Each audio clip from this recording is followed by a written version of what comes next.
ഇന്ന് ഞാൻ തയ്യാറാക്കുന്നത് നല്ലൊരു മെഴുക്ക് പുരട്ടിയാണ്. മധുരക്കിഴങ്ങ് വെച്ചിട്ടാണ് ഞാനിത് തയ്യാറാക്കുന്നത്.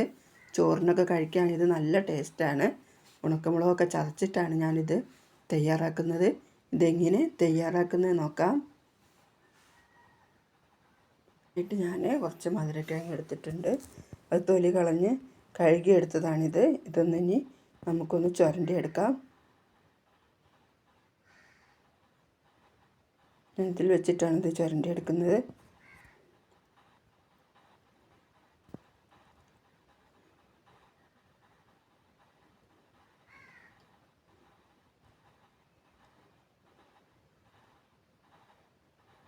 ഇതെല്ലാം ചുരണ്ടിയെടുത്തിട്ടുണ്ട്.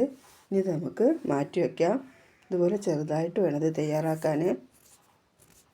ഇനി ഒരു പാൻ അടുപ്പിൽ വെച്ച് അതിലേക്ക് ഒരു 2.5 ടേബിൾ സ്പൂൺ വെളിച്ചെണ്ണ ഒഴിച്ചു കൊടുക്കാം. ഓയിലായാലും കുഴപ്പമില്ല. അതിലേക്ക് ഒരു 1/2 ടീസ്പൂൺ കടുക് ചേർത്ത് കൊടുക്കാം. അത് പൊട്ടി വരുമ്പോൾ ഒരു 5 or 6 വെളുത്തുള്ളി ചെറുതായി അരിഞ്ഞതും ഒരു ചെറിയ കഷ്ണം ഇഞ്ചിയും കൂടെ ചേർത്ത് കൊടുക്കാം.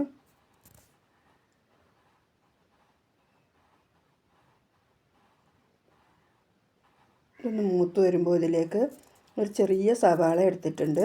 അത് ചെറുതായി അരിഞ്ഞതും കൂടെ ഇതിലേക്ക് ചേർത്ത് കൊടുക്കാം.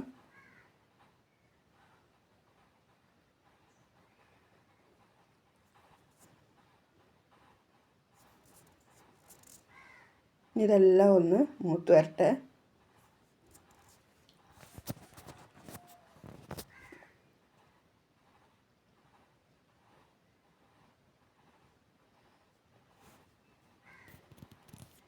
സവാളയൊക്കെ മൂത്ത് വന്നിട്ടുണ്ട്. ഇനി ഇതിലേക്ക് കുറച്ച് കറിവേപ്പിലയും കൂടെ ചേർത്ത് കൊടുക്കാം.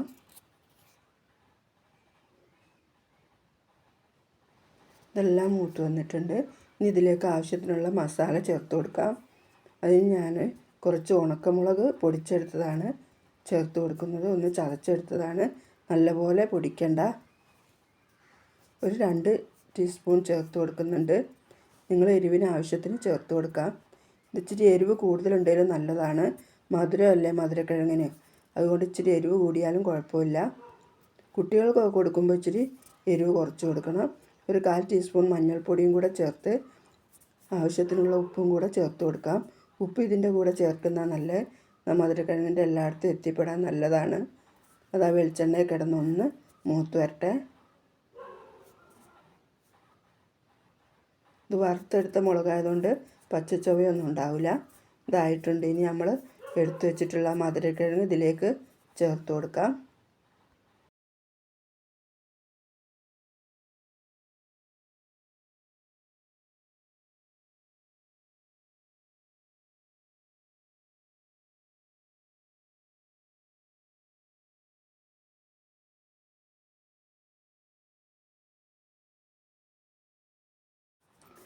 ഇനി ഇത് നല്ലപോലെ ഒന്ന് ഇളക്കി യോജിപ്പിച്ച് കൊടുക്കണം.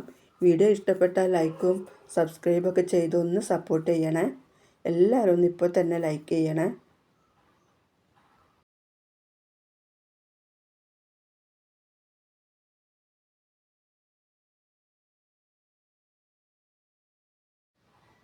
മസാലയൊക്കെ എല്ലാത്തിലും ഒന്നായി വരട്ടെ. അതുവരെ ഒന്ന് ഇളക്കി യോജിപ്പിച്ച് കൊടുക്കണം. ഇളക്കി യോജിപ്പിച്ച് കൊടുത്തിട്ടുണ്ടെങ്കിൽ ഇത് നമുക്കൊന്ന് മൂടി വെക്കണം. ചെറിയ തീയിൽ വേണം ഇത് വേവിച്ചെടുക്കാൻ.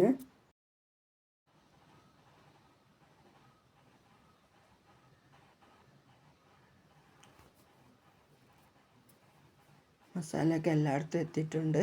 ഇനി നമുക്കിത് മൂടി വെച്ച് ചെറിയ തീയിൽ വേവിച്ചെടുക്കാം.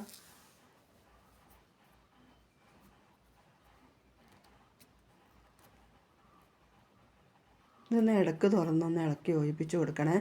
ഇതിൻ്റെ അടിയിൽ പിടിച്ചോന്നൊക്കെ അറിയാൻ വേണ്ടിയിട്ടാണിത്.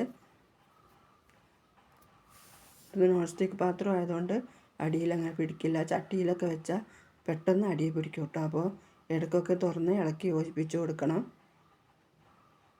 നമുക്കൊന്നും കൂടെ ഇത് മൂടി വെച്ച് വേവിച്ചെടുക്കാം. നല്ലപോലെ ഒന്ന് വെന്ത് വരട്ടെ. നമുക്കിത് വെന്തോ നോക്കാം. അടിയിലൊന്നും പിടിച്ചിട്ടില്ല. നമ്മുടെ മധുരക്കിഴങ്ങ് മെഴുക്ക് പുരട്ടി നല്ലപോലെ റെഡി ആയിട്ടുണ്ട്. ഉപ്പൊക്കെ ചേർക്കുമ്പോൾ നിങ്ങളുടെ ഇഷ്ടത്തിനനുസരിച്ച് ചേർത്ത് കൊടുക്കാം. ഇനി നമുക്കിതൊരു പാത്രത്തിലേക്ക് മാറ്റി കൊടുക്കാം. വളരെ ടേസ്റ്റിയായ ഒരു മെഴുക്ക് പുരട്ടിയാട്ടോ ഇത്. എല്ലാവരും തയ്യാറാക്കി നോക്കണേ. കുട്ടികൾക്കൊക്കെ ഇച്ചിരി എരിവ് കുറച്ച് ഉണ്ടാക്കി കൊടുത്താൽ മതി. മധുരക്കിഴങ്ങ് ഇഷ്ടമില്ലെങ്കിലും കുട്ടികളൊക്കെ കഴിച്ചോളൂ. വീഡിയോ ഇഷ്ടപ്പെട്ടാൽ ലൈക്ക് ചെയ്യാൻ മറക്കല്ലേ.